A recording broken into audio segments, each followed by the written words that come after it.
Отче, слава Тебе. О Иордане, крещающийся Тебе, Господи.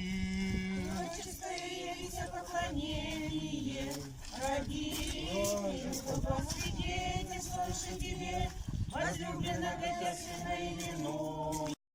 Чуточку лучше, как каждый пост мы готовимся ко встрече праздника, чтобы встретить Господа с очищенным сердцем. Дай Бог, чтобы сегодня наше сердце было чисто. Вот. И от нас шла любовь. Самое главное – это любовь. В нашей вере православной самое главное – любовь. Не исполнение заповедей, не соблюдение каких-то. Хотя это все важно. Но самое главное – вырастить плод